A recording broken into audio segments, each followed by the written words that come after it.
A big opportunity calls for 4 of South Africa's most promising clean energy startups. Now, they have been selected to pitch their products to investors from the City of London.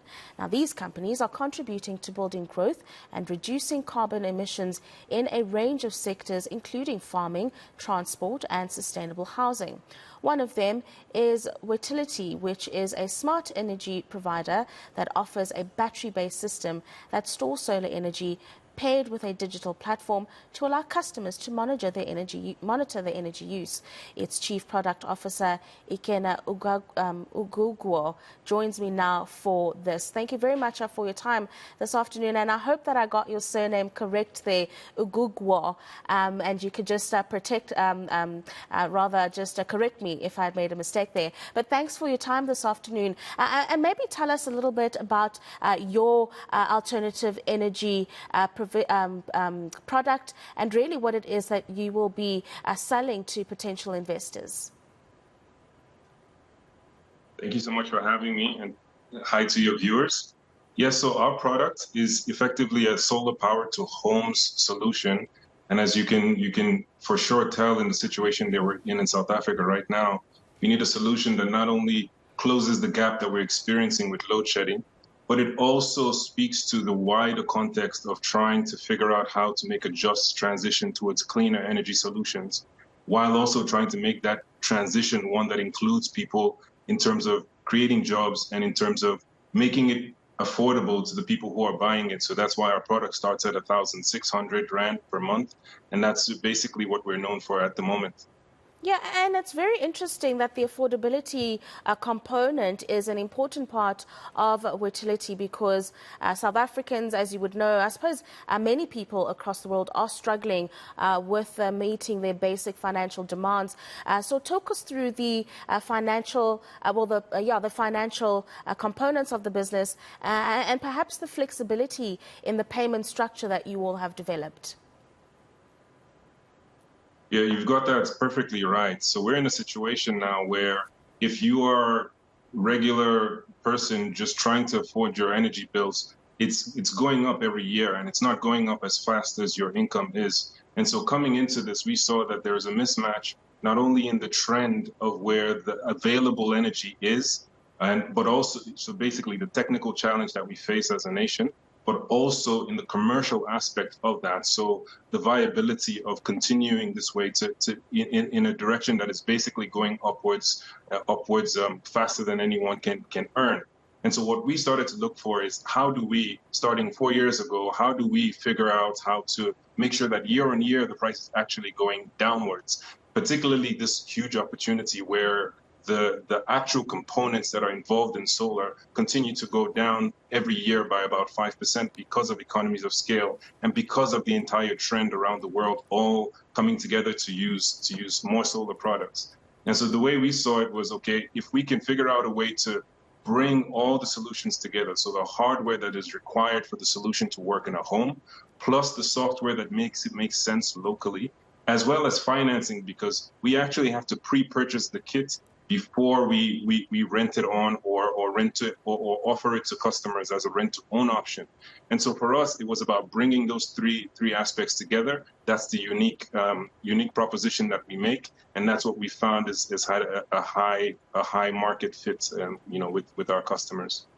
Financing and funding, that's an important one that you bring up there. And tell us, if you're able to win over one or more investor in London as you go and present your case for Wetility, what are the expansion plans that you have as an immediate form of implementation when you return with this investment? Yeah, you've got it exactly right. So the first goal as we get to London is really to focus on making sure that we build the right alliances across, particularly folks that are already aligned to the same goal of financing this transition, both for the sake of the planet, but also for just the commercial value that it has. And so our key goal is to find that alignment by making sure we paint that clear picture that, look, we've got to get to 1 million homes within an 8 to 10 year period, or 500,000 homes within 5 years. And to do that, you really have to think about the problem as a scaling problem, not just so much solving one house or one home at a time, because that's also important, but also thinking about that long-term journey that we have to make. And once you see the problem at that scale, you realize that really we have to get to an agreement very quickly with folks that do this every day. So we have strong partnerships already with local leading commercial banks and other investors. But the idea is to continue to build that, because that journey to a million homes is actually one that is going to take, you know, a very concerted effort. A very concerted effort indeed. And I mean, you have considered various components like the affordability of solar energy and other important ones as well.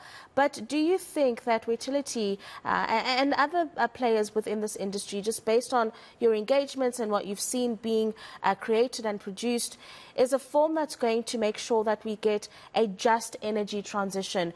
We continuously talk about no household being left behind when we start to use these alternative forms of energy. And I'm just wondering if you all as a business have considered that and making sure even the poorest of the poor have access to what you're offering in terms of an alternative form of energy. Yeah, so you know that's a great point to touch on, because the way we look at this is across the entire value chain, we have to make sure that there's local content in what we do. So currently, at the moment, we've got about 40% of the entire product is locally assembled or locally made, and we want to get that to 80% very quickly. So that's one area of improvement that is quite something that is a huge opportunity, because as you create that local content, you actually create jobs, and you can create way more jobs, you know, than you know one would think. So basically, along that journey, by the time we put this together and get it to the point that it needs to be in 2 years, 3 years, or 4 years, you're talking in orders of thousands and thousands of jobs. So that's a key one that actually brings people along the journey, along with the local content that creates the GDP that we so desperately need. But then there's a part of that, for that to work, that involves training local, you know, our basically boys and girls from different walks of life to be part of this journey with us, because a lot of this is going to need people, and you know that's a key part for everyone's benefits to do. But finally, the best value for the customer has to be part of the equation. So how do we make sure that everyone can afford a system that makes sense for their usage? Yes, we know that businesses require a different level of consumption than, say, for example, a household, and households come in different sizes. But how do we make sure that whatever is needed by whatever household or whatever business is, you know, requires energy, they're getting what makes sense for them? Because, you know, that sliding scale goes all the way down. And so what we're looking at, you know, in our product roadmap, and part of what we'll do as we continue to get bigger, is launch some of our new products. There's some that we're super excited to share that really speaks to the mass market, you know, even more. It's just a bit too early to announce that, but we will continue in the trend that we've been. So we've got to this 1,600 already, coming from a point that was slightly higher, and we'll continue to trend that down, because that's something we're committed to do for sure. Thank you very much, Ikenna, for joining us this afternoon. That is Ikenna Oguguo from Wetility. We wish you the very best of luck. We desperately need you to get that investment so that, like you say, at least 1 million households don't have to fully rely on Eskom any longer.